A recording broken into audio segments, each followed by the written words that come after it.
The crisis with Syria really heating up. Just moments ago, the government there promising to use all available means to defend itself from a U.S. strike. Preparations for that strike are ramping up right now. This, of course, just comes hours after U.S. officials called the use of chemical weapons by the Syrian government last week, quote, uncowardly, undeniable, and a moral obscenity. This from Secretary of State John Kerry. That's right. This morning, Syria saying that is a lie. Let's get right to the region, where ABC's Martha Raddatz is tracking all this on the ground in Amman, Jordan. Good morning, Martha. Good morning, George and Elizabeth. This region is bracing for a possible military attack on Syria, which could come soon.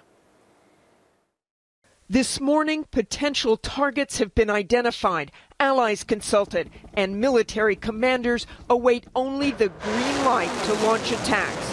These images, seen round the world, have had a profound effect in Washington. Secretary of State John Kerry saying in no uncertain terms that what the Assad regime has done will not go unpunished. Make no mistake, President Obama believes there must be accountability for those who would use the world's most heinous weapons against the world's most vulnerable people. For Kerry, the attack seemed personal. As a father, I can't get the image out of my head of a man who held up his dead child, wailing while chaos swirled around him. While the administration is convinced a chemical attack occurred, the UN is proceeding with its investigation. Those inspectors who came under sniper fire, donning bulletproof vests to interview survivors.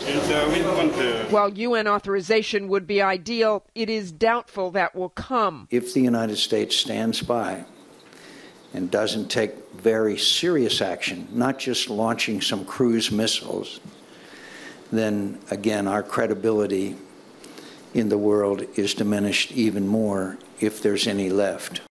So, Martha, as you said, this military strike could come soon. A tricky calculation by the Obama administration. They want to strike hard enough to punish the Assad regime, but they don't want to get pulled into a prolonged war.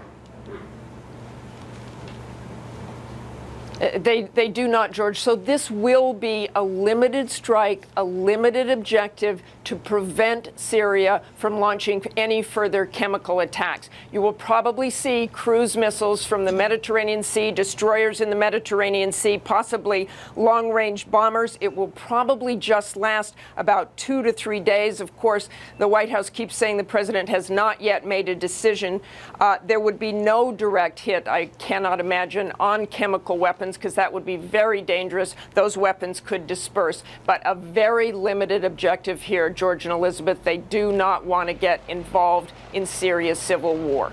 And Martha, we've seen consultations begin with Congress, begin with our allies. The United Kingdom has drawn up contingency plans for a military strike as well. But the next big action we expect to see from the U.S. government, an intelligence report clearly pinning all of this on the Syrian government.